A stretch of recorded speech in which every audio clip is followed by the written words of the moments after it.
네, 안녕하세요. 이번 시간에는 본인의 전문성을 판매하여 부가적인 수익을 창출할 수 있는 방법 한 가지 설명드리도록 하겠습니다. 먼저 검색창에 크몽을 검색하셔서 들어오시게 되면 해당 페이지가 나오죠. 여기서 회원가입을 하시고 로그인 하신 뒤 전문가 등록을 통해서 본인이 갖고 있는 전문성을 판매하실 수 있습니다. 예를 들면 창업 설명이라든지 수많은 사람들이 창업을 원하는데 창업할 때 어떤 부분을 지켜야 되는지 그리고 어떤 부분은 하면 안 되는지 이런 부분들을 이제 설명해주고 돈을 벌어갈 수 있는 그런 시스템입니다. 그리고 카테고리도 다양하기 때문에 글을 써주는 대신에 수당을 벌어가는 그런 부업도 되고요. 아니면 캘라그래피처럼 문자를 손으로 적어주고 그다음 뭐 수당을 벌어간다든지 아니면 마케팅을 해주고 돈을 벌어간다든지 이런 식으로 다양한 카테고리에서 무형의 상품이 판매되고 있습니다. 일단 아래로 스크롤 내리게 되면 다양한 판매 채널이 나오죠. 여기서 예를 들어 뭐 로고 디자인을 제작해 드립니다. 이런 식으로 해서 또 29,000원을 받고 작업을 하시는 분들도 계시고요. 아니면 상품 페이지 제작, 홈페이지 제작 이런 식으로 굉장히 다양한 카테고리에서 이미 판매가 진행이 되고 있습니다. 리뷰가 많은 것들은 뭐 한 1000개, 10,000개짜리도 있거든요. 그렇기 때문에 일단은 여기서 충분히 돈을 벌어갈 수 있다는 반증이죠. 그리고 전문가분들도 많이 계시지만 비전문가분들도 본인이 살면서 겪었던 일들을 어느 정도 노하우로 풀어내서 돈을 벌어가시는 분들도 굉장히 많습니다. 따라서 카테고리가 궁금하시면 해당 카테고리들을 클릭하셔서 어떤 부분들이 판매가 되고 있는지 확인을 하실 수가 있고요. 네, 블로그 원고 작성 대행까지 이제 판매가 되고 있죠. 이런 식으로 적게는 몇천 원, 많게는 몇천만 원 단위의 그런 지식 공유 판매 채널이 운영되고 있습니다. 개인이 판매하는 곳도 있지만 업체가 직접 올려서 판매하는 경우도 굉장히 많아서 최근에는 기업 판매자들도 상당히 늘어나고 있는 추세입니다. 따라서 본인이 가지고 있는 전문성을 통해서 어떻게 돈을 벌 수 있을까 이렇게 조금 고민이 되신다면 크몽이라든지 숨고 아니면 여러 가지 또 판매 채널들이 굉장히 많거든요. 그래서 인터넷에 검색하셔서 한번 체험해 보시길 바라겠습니다.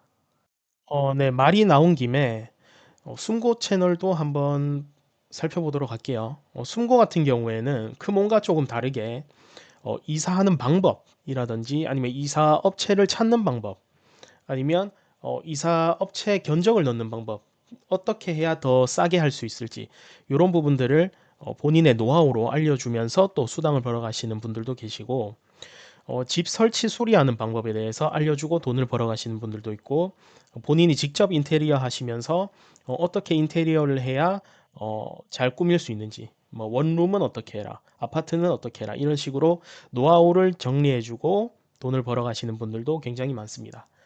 이렇게 해서 사실 크몬 같은 경우에는 조금 더 전문성 기업이나 개인이지만 조금 프리랜서적으로 활동하시는 분들이 많고 숨고 같은 경우에는 어, 똑같이 뭐 전문성을 띠시는 분들도 계시지만 대부분 이사 청소 설치 수리 이런 식으로 이제 인테리어 뭐 가구에 대한 내용도 많고 아니면 요리 아니면 취미 자기 개발 뭐 자격증을 어떻게 따는지 이런 것들도 이제 공유를 하고 돈을 벌어 가시는 분들도 굉장히 많습니다.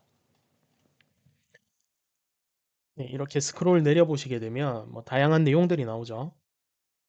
수능에 대한 이야기도 있고요.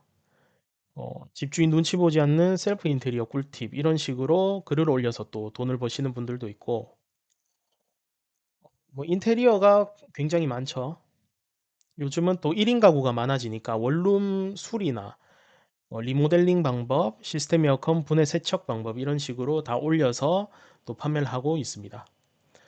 특히나 숨고나 크몽이나 뭐 여러 가지 채널들이 있겠지만 해당 사이트에서 물건을 팔게 되면 사실 유형의 물건 같은 경우에는 우리가 판매를 하기 전에 물건을 가져올 때 어느 정도 금액을 들여서 물건을 가져오잖아요.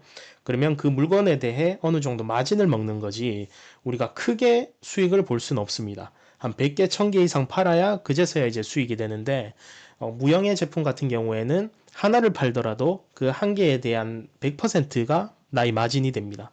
수수료 뭐 제외하고 세금 제외하면 전부 다 나의 돈이 되겠죠. 그렇기 때문에 유형의 물건보다는 무형의 물건을 파는 것이 장기적으로 봤을 때 마진폭도 크고 벌이도 괜찮다. 이렇게 설명드릴 수 있겠습니다. 또한 유형의 물건 같은 경우에는 우리가 모델명이라든지 아니면 상품명을 통해서 적정 금액을 알 수 있잖아요.